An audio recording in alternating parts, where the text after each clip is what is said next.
It should be any second. I'll just start introing you when we're live.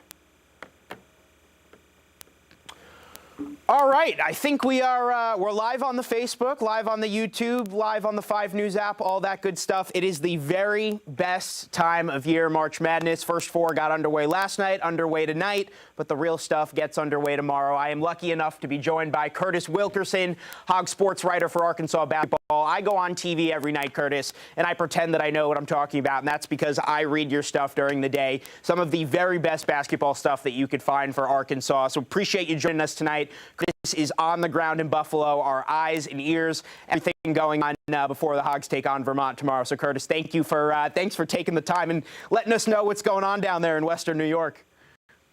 Hey, yeah, absolutely. I really appreciate you thinking of me and appreciate those kind words. I mean, it's awesome to be here. You're right. I mean, for a guy like me, especially, this is the best time of the year.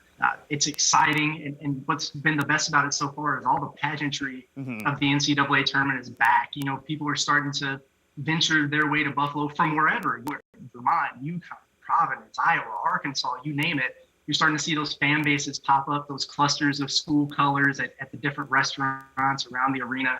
So it's really exciting. Last year was amazing, but it really feels like March Madness is back this year. It's been awesome.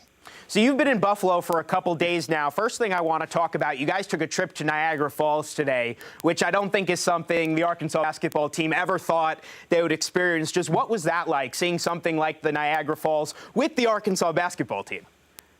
I mean, I can't think of a better combination. Listen, Niagara Falls, it was incredible. I mean, it's something that kind of takes your breath away. It really is. And, the word that kept coming to my mind, just seeing that, it was powerful, just, an incredible sight. And to be able to share that, with the team and be a part of that, see their reactions and interactions with each other throughout the process. That stuff is priceless. And I think it's so cool, that the Razorbacks were able to get out and do that. I think it matters, in the build-up to the NCAA tournament. Say what you want, but you're getting that nervous energy starting to build up the day before a game. Last year, those guys were locked up tight in a bubble. They couldn't leave their hotel room. And so this year, for them to be able to get out and not just, see the sights and just kind of unwind a little bit, maybe get their mind off the game some, but to witness something like that, that's kind of a once-in-a-lifetime type of experience. So, that's what makes the trip to Buffalo special for these guys, and that's what makes all these regional sites cool. There's something specific like that you can do, and it's part of the March Madness experience. I think that people don't really recognize. A lot of it's not the basketball, but it's the experiences and the things you get to be a part of that really make it special for the team and the players. This is such a team with so much different personalities, right? Between Williams, Note, Amude, there's just so many fun guys on the team. What were they like at the Falls? Were they in awe of the sights and everything? What was their attitude kind of going through this today? What stood out to me about that group today is they were just loose, collectively relaxed, and that really goes from the players to the coaching staff, to the support staff that was there. Everybody just seemed really comfortable with each other, and I think that's a sign of a good team. The chemistry's there, the camaraderie's there, and that's what you expect to see, right, from an NCAA tournament team. But yeah, it was really cool. You could tell that they knew, that they were seeing something that was special. A lot of pictures, a lot of selfies and videos that were being taken, obviously. But it was awesome. Those guys were grouped together as a team throughout the process. You didn't see guys off on their own doing their own separate thing. It was really kind of a family atmosphere. And yeah, you mentioned some of those guys, so many different personalities. A lot of people obviously coming up to Connor Vanover, Jalen Williams, asking for pictures, the two tall guys, right? And another guy that stood out to me was Kamani Johnson. He's kind of the life of the party, the class clown of the team, if you will. And he was out there in shorts. Some other guys were bundled up. I thought it was a really nice day out. But it was just awesome. Those guys really enjoyed it. And it was definitely a really neat experience.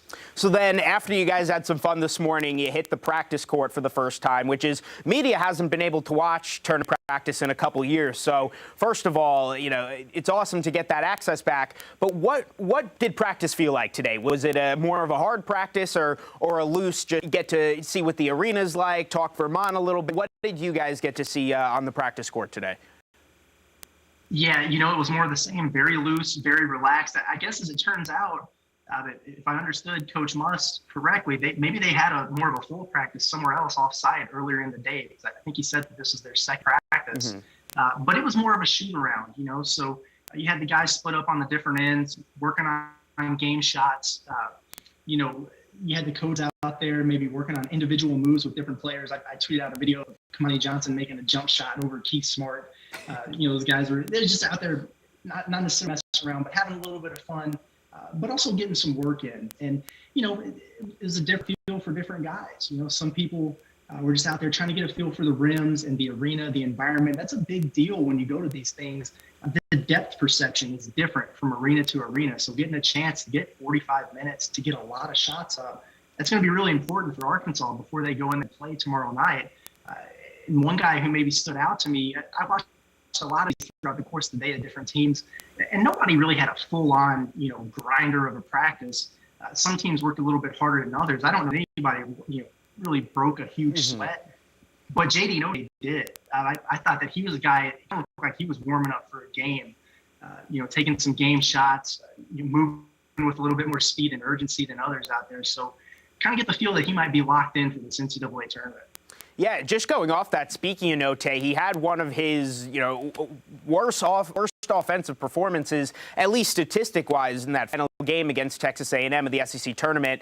You just mentioned he's out there looking like he's locked in. Did it feel like a guy that's ready to turn the page, that's ready to just put that in the rearview mirror and is maybe a bit more motivated after that game? Yeah, I definitely think so. I think he's very motivated for the NCAA tournament based on how the last one ended for him. If you remember the Elite Eight last year, Baylor couldn't guard him. I think he had 14 points, maybe on 5 of 6 shooting, and they were having a really difficult time with him, but he fouled out with 15 minutes left in that game. And you wonder if that didn't happen, would that have changed things? I don't know, maybe not, but I know that's something that stuck with him throughout the course of the season. And as we built towards the NCAA tournament, I think that's been weighing on him a little bit. He wants to have a better performance, and then to have the type of game he did in Tampa against Texas A&M. And it's true, it was kind of a clunker for him. Maybe the only time all season that he didn't score in double digits. 3 fouls in the first half, so just some uncharacteristic things that weren't really going his way. But he does seem fully dialed in and in tune and focused. And I would be surprised if we don't see a very good version of JD Note tomorrow night. So let's jump into tomorrow night. Curtis has a great piece on HawgSports all about the Vermont Catamounts. I mean, a team that we know nothing about. You know nothing about for the majority of the season, and now you need to know everything about them before tomorrow night. So after this, go check that out on HawgSports. Curtis, diving into that matchup, what's your initial thoughts here as we're, just a little under 24 hours before that round of 64 game? Yeah, well, Arkansas as the number 4 seed, obviously should be the team that's favored over 13 seed. But what you're seeing is, Arkansas is kind of a trendy pick to be on upset alert for this game. And that's more of a testament to how good Vermont is. I mean, this team can play now. And I think that they're a very balanced group. If you look at them, they shoot the three-pointer really, really well. They've got 8 guys in their rotation who have all made over 20 pointers on the season. Several guys shooting around that 40% mark. So we know that they can really light it up. You see that every year with those major teams that pull, some of those stunning sets. A lot of the times because they're knocking down a lot of three-pointers. So that's going to be a big key for Arkansas. How do they defend the three? This was the best three-point defense in the SEC. So that bodes well for the Razorbacks. But 2 of the last 3 games, they've slid back a little bit. A&M shot it well against the Tennessee. So that's going to be a heavy area of emphasis. Very disciplined team. They're going to play kind of a methodical pace. They're going to run their stuff, set a bunch of screens, and they're going to work you to death as a defense until they can get the shot that they want. So I think the question for Arkansas then will become, how can they disrupt what Vermont's trying to do with their defense? As we know, when Arkansas is dialed in, they can be stingy on the defensive end, and they take pride in taking teams out of what they want to do offensively. So it's really going to be a fascinating matchup, kind of a chess match. The other thing about Vermont, they've done a lot of winning. This is a group that's lost one time since the calendar flipped to 2022, and in that game it was overtime, and they were down 2 starters. So when they've been at full strength, they've won a lot of basketball games. Ryan Davis, 6'8" power forward, he's the America East Player of the Year, averaging over 17 points per game. That's going to be a big matchup for Jalen Williams. This is a guy who can score it inside. He's crafty in there, and he can stretch it out and knock down the three-pointer as well. So a big challenge there. They've got an off guard named Ben Shungu. Kind of a neat story. He was a walk-on that became a scholarship guy, that became a starter. Now he's a first-team all-conference guy. He averages 16 points per game for him, shoots it really well from three. So you think about the dynamic duo Arkansas has with J.D. Note and Jalen Williams, that outside-inside combination. Vermont has one as well with Ryan Davis and Ben Shungu. So probably a couple of the key matchups there. We're talking with Curtis Wilkerson of HawgSports. NCAA Tournament begins tomorrow night. Curtis, Vermont's good. They've beaten a lot of teams by a lot of points this year. That America East Championship game, 30-point victory. How do we accurately look at Vermont going off their strength of schedule? Looking at the teams that Arkansas has played, looking at the teams Vermont has played. Obviously, two different stories. How does Arkansas accurately scout Vermont, knowing that, tomorrow Arkansas is going to be a level of opponent that the Catamounts really haven't seen all season? Yeah, it's a good point. And, I think Arkansas is approaching this the right way, where they're fully focused. They refuse to look ahead. They refuse to even talk about the possibility of anything else. That one of the guys was asked today at the press conference, what do you think about this region, the West region? It's stacked. You've got Gonzaga, you've got Duke, Texas Tech. They wouldn't talk about it. It's all about Vermont. So I think that full, total focus is important. And I think it actually helps this Arkansas team. I can't believe I'm saying this, but they lost to a team like Hofstra in the regular season. So they have come out and struggled and lost the game to a mid-major. So they know that they have to bring their A game, or it's possible that they could lose. So I think things like that help with the focus. And then in terms of preparation, the America East, it's not the SEC. It's not. And Arkansas has been very battle-tested. You talk about 9 of the last 10 games for the Razorbacks being quad one opportunities. They're not going to be intimidated by anybody. They're probably not going to see a lot that they haven't already seen. With Vermont, Constance was maybe a little bit weaker, but hey, they did some good teams. They beat a Colgate team that gave Arkansas problems in the first round last year, who has a lot of returners, beat them by 10 earlier in the season. They played Providence, who's a 5 seed in the NCAA tournament. They're here, actually, in Buffalo for their game, played them to a 10-point game. So they've competed. Same thing with Maryland out of the Big Ten.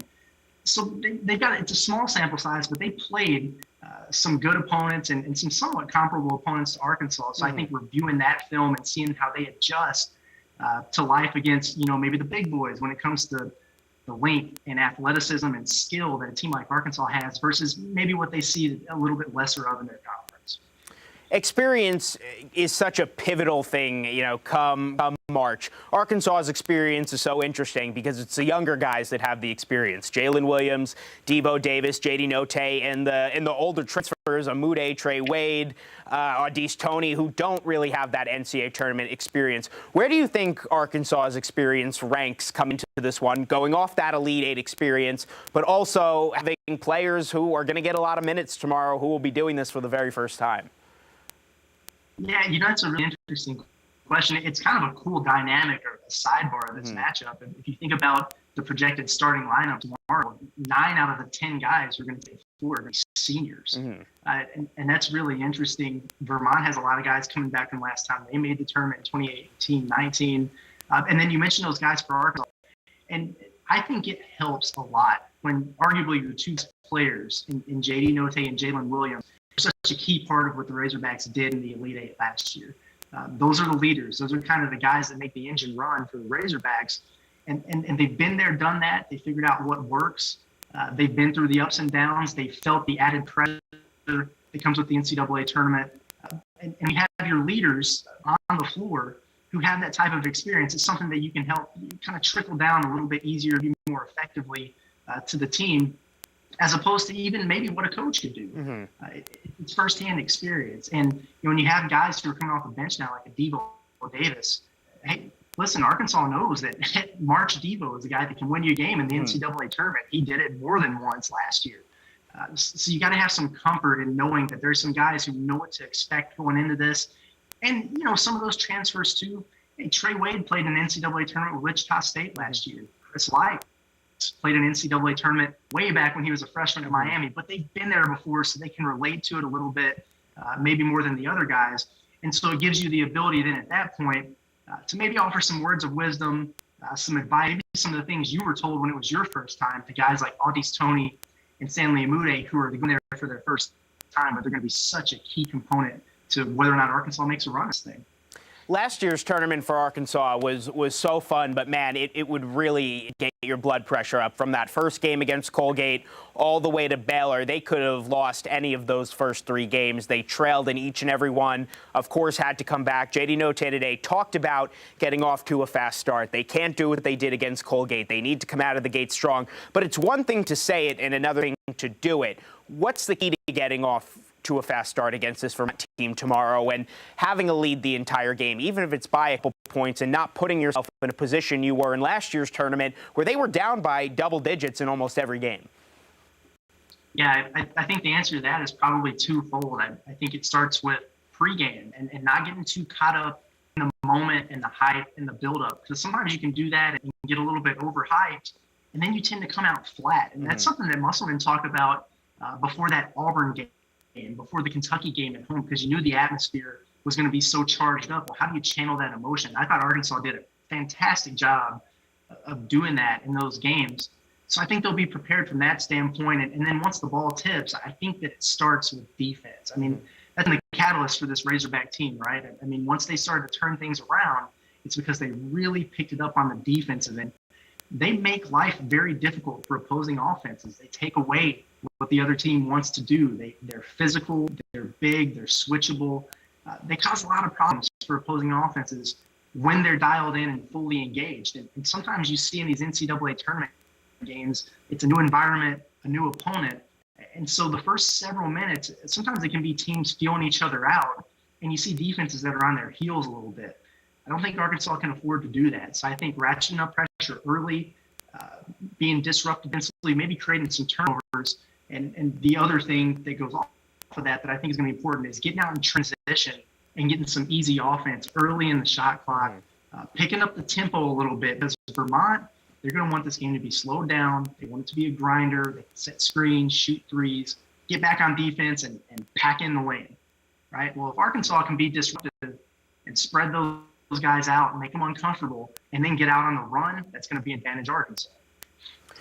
There's still some time to get down to Buffalo, 24 hours, I guess. But what's the presence right now with fan bases? Obviously, Vermont's not right next to Western New York, but they're closer. You have UConn that's right down the road. You have Providence, which isn't far. And then you kind of have New Mexico State, Arkansas, and Gonzaga, which, they're far away from home. What's the disparity that you've seen around town, around hotels, between all these fan bases?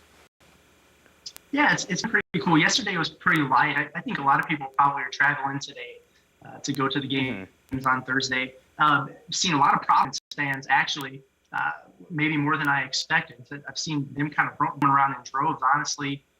Pretty good amount of UConn fans, and I expect that. I mean, those places are a little bit closer.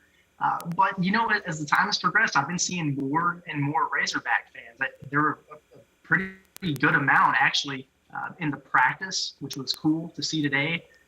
Went out with a couple of other media members last night.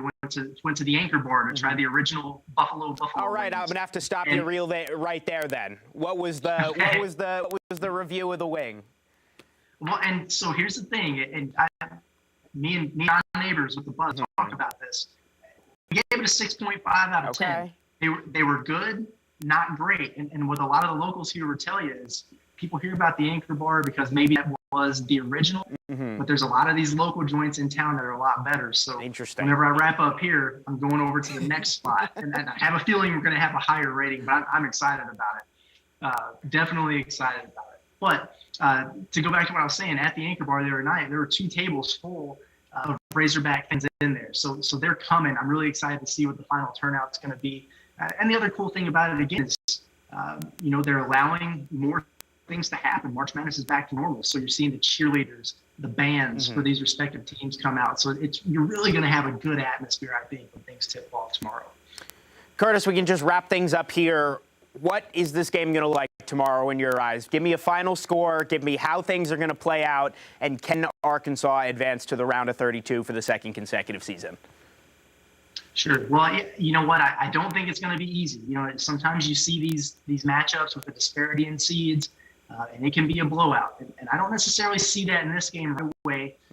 I think there's going to be some back and forth. There might be some sluggish moments because it's an Arkansas team. They can go on scoring droughts at times.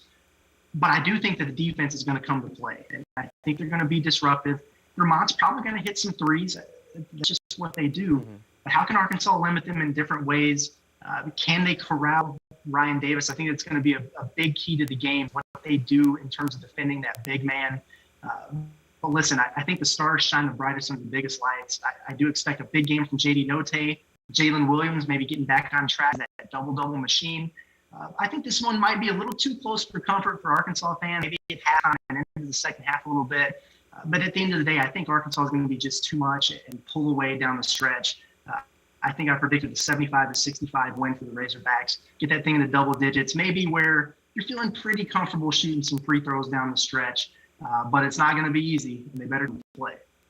Curtis, I know Arkansas fans love to hear that. Curtis Wilkerson of HawgSports, go check it out. He's got the Vermont preview. He's got the Arkansas preview. You'll be the smartest man at the water cooler tomorrow. So go check that out. Everything you're going to want to know before the game and going forward. Curtis, really appreciate you taking the time to join us. Go check out those wings now before the game tomorrow. Let us know what's going on, and appreciate you per usual. Absolutely. Hey, I really appreciate you thinking of me and having me on. Happy to join anytime, and I'll let you know how those wings taste. Thanks, Curtis. Go enjoy those wings. Go check out Curtis's coverage, and thanks again.